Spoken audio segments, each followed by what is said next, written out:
भारत का लोकतंत्र कई बार ऐसे मोड़ से गुजरा है जहां सुरक्षा और मानवाधिकारों के बीच संतुलन साधना सबसे बड़ी चुनौती बन गया।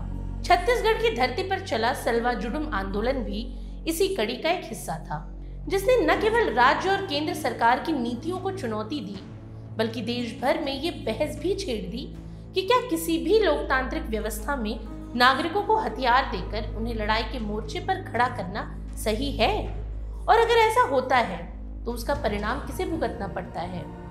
आज जब बी सुदर्शन रेड्डी का नाम उपराष्ट्रपति पद के लिए विपक्ष की ओर से प्रस्तावित हुआ है और भाजपा ने उनके 2011 के सुप्रीम कोर्ट फैसले को मुद्दा बनाया है, तब एक बार फिर ये सवाल प्रासंगिक हो उठा है कि सलवा जुडुम आखिर था क्या और इससे देश ने क्या सीखा।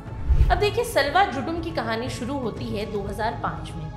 उस दौर में छत्तीसगढ़ के दंतेवाड़ा और बस्तर जैसे नक्सल प्रभावित इलाकों में माओवादी संगठन अपनी पकड़ मजबूत कर रहे थे। ग्रामीणों पर दबाव डाला जाता था कि वे माओवादियों का समर्थन करें, उनकी सभाओं में भाग लें, उन्हें खाना और आश्रय प्रदान करें। ऐसे माहौल में स्थानीय आदिवासी और ग्रामीण समुदाय के भीतर असुरक्षा और डर का माहौल था।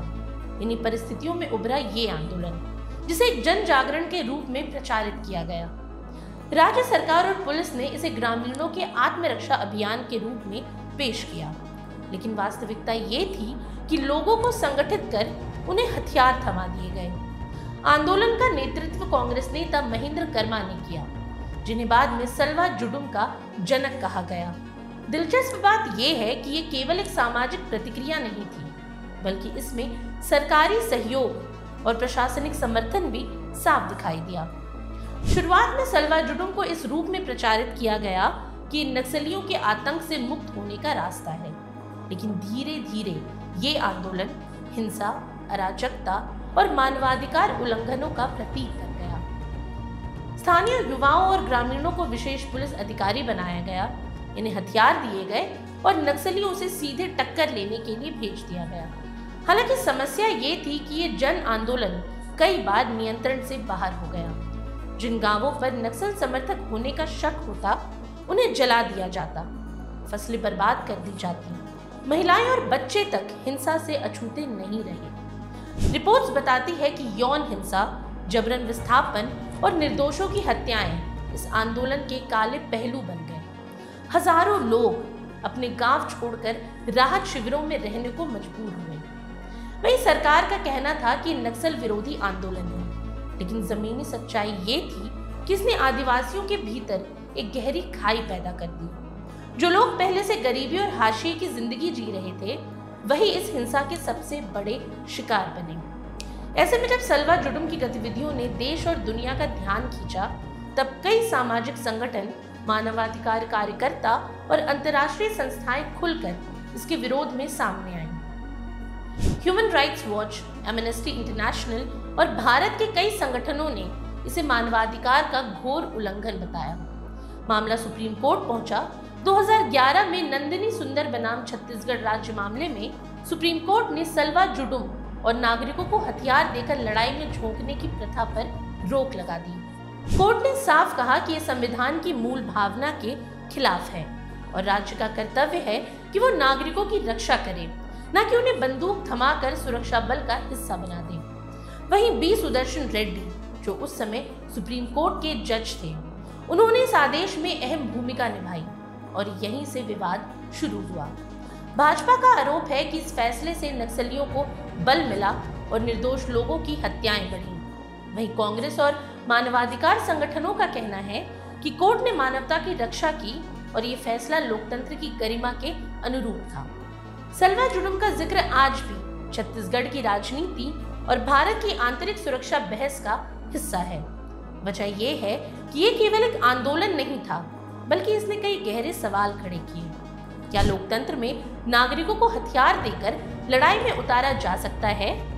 क्या सुरक्षा के नाम पर मानवाधिकार का बलिदान देना उचित है? और क्या राज्य की विफलता को नागरिकों के कंधे पर लाद देना संवैधानिक है? हालांकि सच्चाई ये है कि सलवा जुडुम के दौरान नक्सलवाद का स्थायी समाधान नहीं निकला।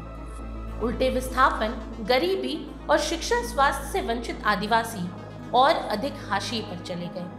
अंतर्राष्ट्रीय स्तर पर भारत की छवि भी प्रभावित हुई, क्योंकि ये दिखा कि देश अपने ही नागरिकों को सुरक्षा देने में विफल रहा और उन्हें हथियार बंद कर दिया। वहीं सल्वा जुडुम के अनुभव ने ये स्पष्ट कर दिया कि आंतरिक संघर्षों से निपटने का हल केवल बंदूक और गोली नहीं हो सकती। नक्सलवाद जैसी समस्या की जड़ गरीबी, बेरोजगारी, जमीन के अधिकार और विकास की कमी में है। केवल सैन्य उपायों से अस्थायी राहत मिल सकती है, लेकिन दीर्घकालिक समाधान शासन, न्याय, शिक्षा, स्वास्थ्य और स्थानीय लोगों की भागीदारी में ही छिपा है। यह आंदोलन इस बात की मिसाल है कि जब राज्य अपनी जिम्मेदारी से पीछे हटता है और नागरिकों को सुरक्षा बल बना देता है तो परिणाम विनाशकारी होता है। सल्वा जुडुम लोकतंत्र और मानवाधिकार के बीच संतुलन खोजने की उस कठिन यात्रा का हिस्सा है जो भारत आज भी तय कर रहा है।